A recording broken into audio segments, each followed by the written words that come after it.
বিয়াৰ দিনাখনেই মহাপৈমান লাগিল দৰা ঘৰত। ৰভাতলিত বহি আছিল দৰা কইনা। দৰাই কৰিলে অদ্ভুত কাণ্ড। বিয়াৰ উখল মাখল পৰিৱেশৰ মাজত ৰভাতলিত হাহাকাৰ। আৰক্ষীয়ে আটক কৰি নিলে দৰা ছেমছাং ৰাভাক। দৰাৰ কাণ্ড শুনি ঘৰৰ এচুকত বহি ৰল কইনা। 7 জনম একেলগে থকাৰ পণ লোৱাৰ আগতেই, সুখে দুখে গোটেই জীৱন পাৰ কৰাৰ আগতেই দৰা ঘৰত লাগিল হুলস্থুল। অতিথিক আপ্যায়নৰ বাবে সাজু কৰি থোৱা মাছ, মাংস, দাইল, তৰকাৰী সকলো পৰি ৰল তেনেকে। দৰা ছেমছাং ৰাভাই কি কাণ্ড কৰিলে শুনক। কিছুদিন পূৰ্বে কাষৰীয়া গাঁৱৰ নাবালিকা এগৰাকীক পলুৱাই লৈ যায় দৰাই। তাৰ পিছতে দুয়োখন গাঁৱৰ ৰাইজ আৰু গৃহস্থই মিলি নাবালিকাগৰাকীক নিজৰ ঘৰতে ৰাখি প্ৰাপ্তবয়স্ক হোৱালৈ অপেক্ষা কৰিবলৈ ক'লে আৰু বয়স হ'লে দুয়োৰে মাজত অনুষ্ঠিত হ'ব বিয়া। কথা হ'ল, বুজা পৰাও হ'ল, তেতিয়ালৈকে ঠিকেই আছিল।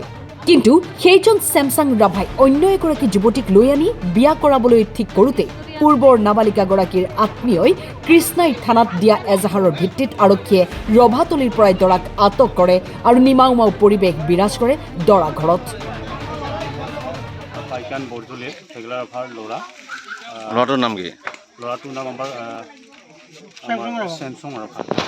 দুয়োজনে মানে ভালপোৱা এটা পৰিৱেশ এটা হৈছিল তেখেতসকলৰ, আৰু সেইটো গম পাই দুখন গাঁও আৰু দুটা ঘৰৰ গাৰ্জেনে লৈ পেলাই তেখেতসকলৰ এটা চুক্তিপত্ৰ হৈছিল, যিহেতু ফিজিকেল তেখেতসকলৰ হৈছিল, আৰু ল'ৰা ছোৱালীয়ে যিহেতু স্বীকাৰ কাঢ়িছিল, তাৰ ওপৰত ল'ৰা ছোৱালীৰ ওপৰত ভিত্তি কৰি আৰু দুখন ঘৰৰ গাৰ্জেনৰ ওপৰত ভিত্তি কৰি আমি এটা চুক্তিপত্ৰ কৰিছিলোঁ যে ছোৱালীটোৰ যিহেতু বয়স হোৱা নাই, এটা প্ৰাপ্তবয়স্ক হোৱাৰ পিছত আমি বিবাহটো কৰাই দিম। কিন্তু আজি এটা দুৰ্ভাগ্যজনক ঘটনা, এই ছেমছাং ৰাভাৰ ছোৱালীক বা তেখেতসকলক অৱগত নকৰা কৰি এজন বেলেগ ছোৱালীক লৈ আহি তেখেতসকলে আজি বিয়া কৰাই দিছে। তাত আমাৰ পেংখাপাৰা ৰাইজৰ ক'ব লগা থাকিব আৰু মানে গাঁৱৰ কিছু কথা ক'ব লগা আছিল। সেইকাৰণে আজি আমি প্ৰশাসনক কথাটো অৱগত কৰাইছোঁ।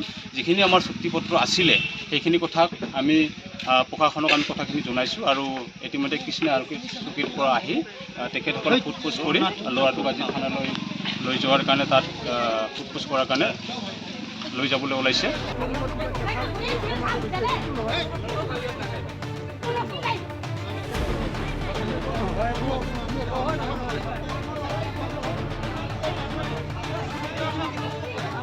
গোৱালপাৰাৰ পৰা মঞ্জুৰ ভূঞাৰ ৰিপৰ্ট, টাইম 8।